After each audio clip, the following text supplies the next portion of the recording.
Hi guys, so I decided to make a YouTube video telling you guys how I became an electrician because people ask me all the time, and I'm not gonna say I'm tired of answering the question, but I just like to make this video so I can refer them back to the video instead of me telling them all over again.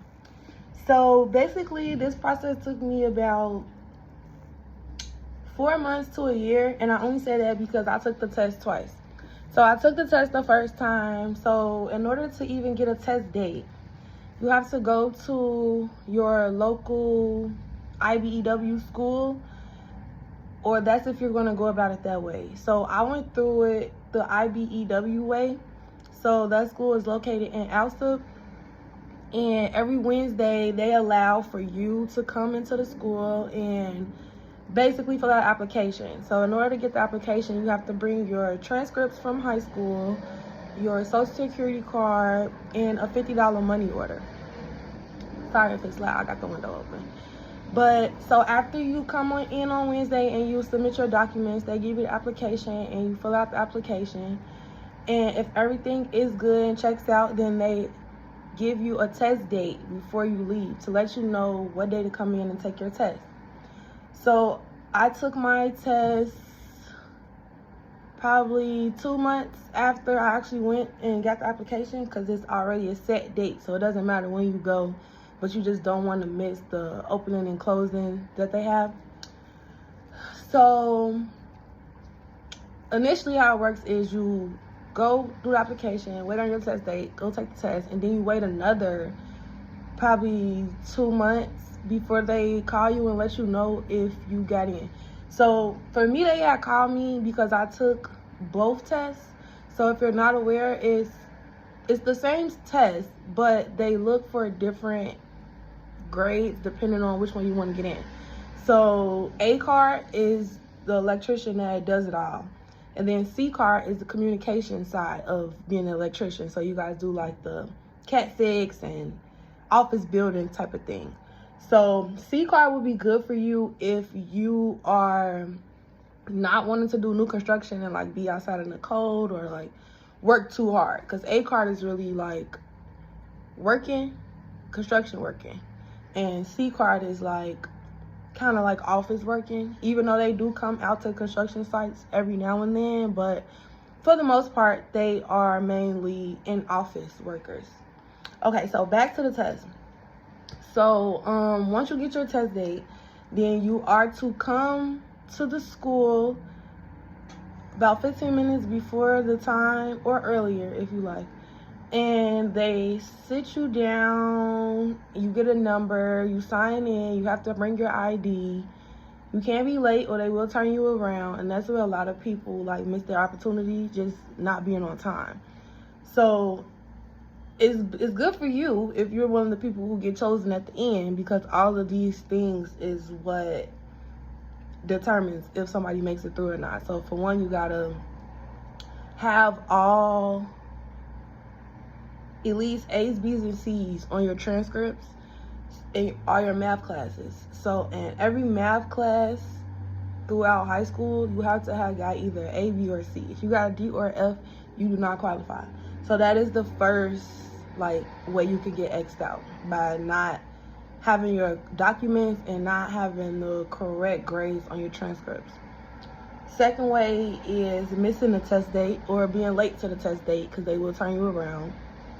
Secondly, if you get caught like cheating or having your phone out or something while you're taking the test, that's the way for you to get eliminated. So once I got my call, so like I was saying, they usually email you and let you know if you got in, and it's usually 2 to 3 cycles. So if you don't get in the first cycle, you could still get in the second cycle or the third cycle. So for me, I had took the test for both A card and C card, and the only way that you need to do that is by submitting 2 $50 money orders. So like I said, it's the same test, but 2 different money orders, because you're paying for one separately, then you're paying for the other. So that's why I received a call, because the second time I took my test, I passed and I qualified to get in both A card and C card. So they had to call me and ask me which one did I want to go with. And initially, I was not sure which one I wanted to go with. So I told them I would call them back. So me calling them back is what put me back a cycle. Because if I would have just made my decision right then on the phone, then I would have been in a January cycle. But since I had to call back, they kept on moving at the office and filling in the gaps. So then I got sent to the April cycle, which is what I'm in now. So the test have 4 different sections on it.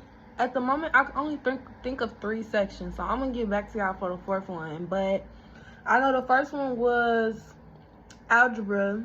The second one was mechanical reasoning. I can't think of the 3rd one, but the 4th one was paper folding. So I think a lot of people struggle with the paper folding, but I was actually good at the paper folding. So what it was like a drawing, and they had like a dotted line, and they asked you if they folded the paper this way, this way, this way, what would the paper look like at the end? And then there'll be options for you to decide if you folded this paper like these different ways, like what would it look like? So algebra was just that, just algebra, fractions and adding, subtracting, dividing them. And the mechanical reasoning was like, if it's a little girl swinging on a swing and she has 2 braids and she swings back, will her hair be forward or will her hair be backwards? Like stuff like that. So it was kind of challenging when you first like get into it, but once you start to understand the logic behind it, it's pretty simple. So like I said, the first time I took my test, I did not pass, but I got a 69. The second time I took my test, I passed and I got a 72. So that means the first time I wasn't that far off. So I really could have got in the first time if I would have studied a little bit more. But my second go around, I went through this program first with Chicago Women in Trades. So if there's any women out there in Illinois or Chicago looking to become an electrician, you should look into Chicago Women in Trades, and it's short CWIT. And they help you study for the test and get physically ready for the physical exam part and everything. And if you're not a woman, the school still offers a program before the test. It's called Jumpstart. So if you do Jumpstart, you get extra points on your test. So you get points on your test for different things. So if you do Jumpstart, if you already are a construction worker and you have like check stubs to prove you're a construction worker, if you got like sponsored by somebody and someone's vouching for you, it was different ways to get points. I know I had got points for going through the Chicago Women in Trade, and I had did the Jumpstart the time before. So even though I did the Jumpstart program before I took the test the first time, it still counted when I took the test the second time because it's good for a year. And I took the second time before the year was over. So I got points for Chicago Women in Trade. I got points for Jumpstart. I got a letter of recommendation from someone from my high school. So all of that stuff gives you points. Now let's get back into the test. So once you pass the test and everything, then you are to come back to the school again. And don't get me wrong, I did just do this, but I kind of already forgot exactly how the process went. But I know for a fact that it's orientation day. But before you make it to your orientation day, you have to pass drug test. And the drug test was urine and hair follicle. But as of, I believe, 2023, they no longer test for marijuana.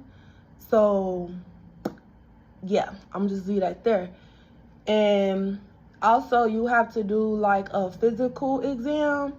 And the physical exam was easy until I got up into like the end part. So some of the things that you have to do for the physical exam is eye exam that they got to make sure that you can see. You have to like push. Okay. I don't even know why I fell. It didn't even fall. Okay, give me 1 second. So after the eye exam, I believe it was like,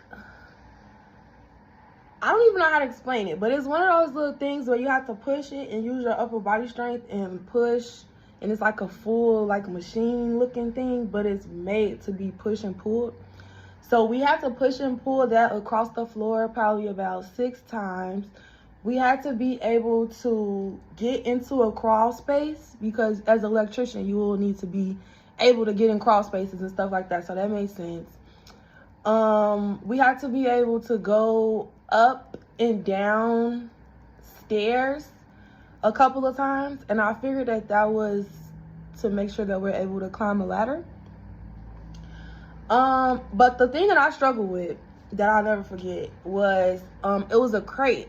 And the crate had 50 pounds in it. Now, mind you, 50 pounds is not a lot. But what you had to do was be able to lift it above your head.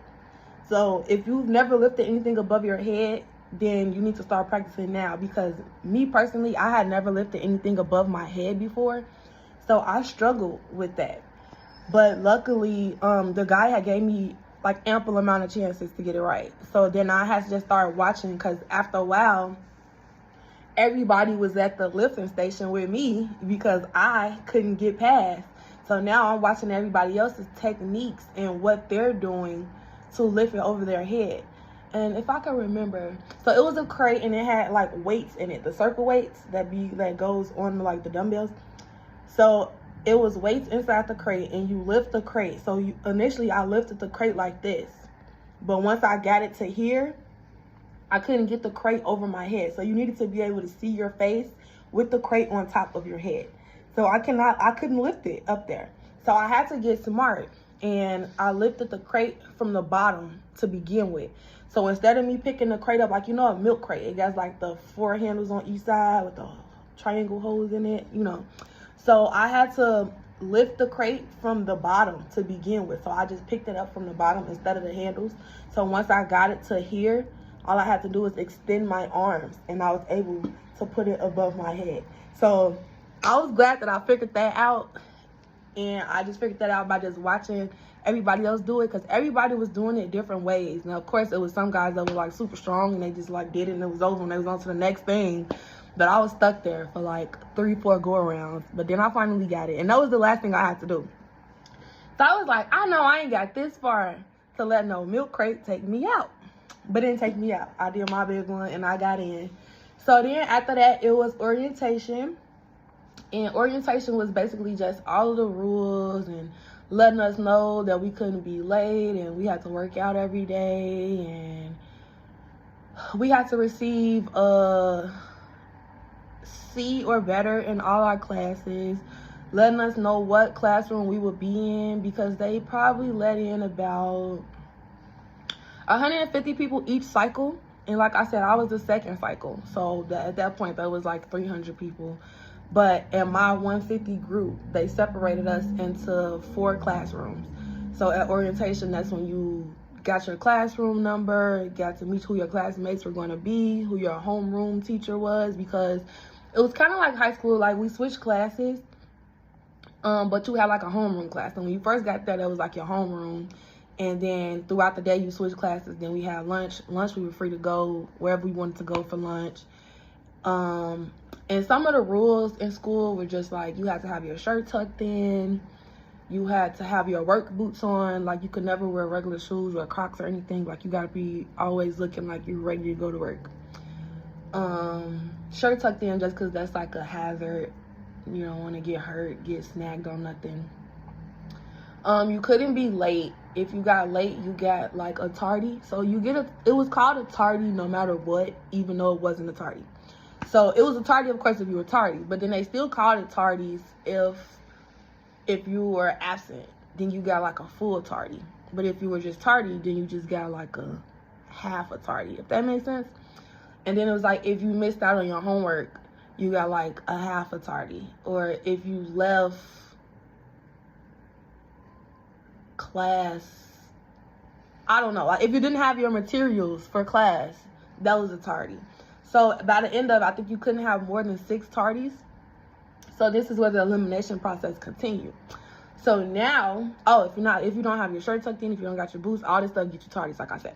So this was another part of people getting eliminated. Because now if you have more than 6 tardies, I believe it was, then you got kicked out of school. And if you didn't get higher than a C on your classes, then you have to go to remediation. So that means when everybody else got to go to work, you had to go back to school. So it was kind of stressful. My most stressful class was conduit bending, and that's where you have to actually bend the pipe. And if you want to be an electrician, you need to do your research so you can know what these words mean. So some of the classes that we had were like print reading, construction, where we actually like built things and we got to learn the names of all the different tools and nails and screws and all stuff you're gonna need to know in the field. We had circuits class, and that's what basically let us know the way circuits work and how like outlets are connected to switches and switches connected to lights and how to disconnect all this stuff. Like, that was circuits class. Circuits was actually my favorite class, probably because we did a lot of drawing in there and we did a lot of hands-on. Even though most of the classes were hands-on, circuits was the hands-on that I enjoyed, because like construction was hands-on too, but it was kind of stressful, and it might have been the instructor, but I don't know. But I enjoyed circuits. I enjoyed knowing what wires to twist together, which ones need to stay separate, what wire does what color is what kind of wire. Like, all of that type of stuff is really like the basics of becoming an electrician. So they told us by the time our first year was over that we'd be able to wire a residential home. And I would say that that was very accurate, because I definitely feel comfortable in wiring a residential home. So, of course, it gets more complex when you start going into commercial and things like that. So this was only the first year of school. So we have 3 years of school, and then, but it's a 5-year apprenticeship. So hear me out. So it's 3 years of school where you learn so the first year is 11 weeks, and then you go into the field for 9 months. Second year is 9 weeks, and you go in the field for 9 months. Third year is 9 weeks of school, and you go in the field for 9 months. So now fourth and fifth year is where it gets tricky. Well, not really, it just gets different. And instead of you having this like gap of school you have to do and stop going to work, now you still go to work every single day, but it's different days where it's seminars that you have to attend. So you have to attend a seminar once you get off of work. So now you're no longer not working for these 11 or 9 week periods. You're going to work actively every day, and then you're creating your own schedule to figure out what seminar works best for you. So that's the fourth and fifth year. And then after the fifth year, that's when you get your journeyman's card, and they call it journeying out. So now you're no longer apprentice, because you're either a first, second, third, fourth, or fifth year apprentice. So once your 5th year apprenticeship is over, you are officially a journey person. They call it journeyman, but it's women out here now, so now they call it journey person. So you'll be a journey person. So I'm trying to see if there's anything that I missed. So school was basically, the first year was getting there at 7 a.m. You had like a 15-minute grace period. And if you didn't make the 15-minute grace period, then you get turned around no matter what. They didn't care what your excuse was, if it was your baby, your mama, nothing. They did not care. So you get turned around. When you first get there, it's homeroom. We go over like what we're going to be doing for the day. And sometimes they tell us what we're going to be doing in other classes for the day. Because even though like a teacher would be your circuit teacher, they might be another class construction teacher. So just like we switch classes, the teachers switch classes too. So one teacher could teach everything. So sometimes they will give us like a heads up, like what we gonna be learning in construction, even though we in circuits right now, just so we can be aware of what's to come. So that was basically it as far as school. It was good in the beginning. It was very fun in the beginning. Then it started getting stressful once the end started coming, because we did have like midterms and we had finals, like real college. So those times were stressful, and those were the times where you could tell the people who wasn't working hard throughout the entire 11 weeks because they were really stressed out. So my tactic was always to just have good grades all throughout. So when midterm and finals came, if I did bad, it would just average me down to like a low B or a high C, instead of me already having a low B or a high C and then doing bad, and then now I got a D or an F.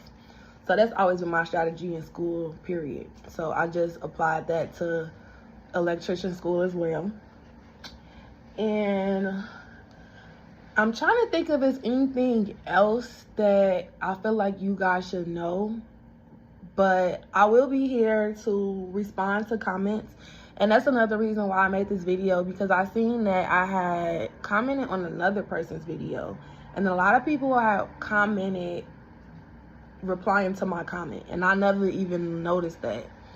So this is me answering the majority of those questions. And if you have any more questions, just literally comment and I'll answer them. I'll make another video or I'll just respond to you. So just let me know. And thank you guys for watching, and thank you for everyone who told me congratulations and that they're proud of me. And I'm definitely going to keep this thing going, because like I'm on my way to generational wealth, and I can't wait. I'm breaking the chain. Thanks for watching. Bye.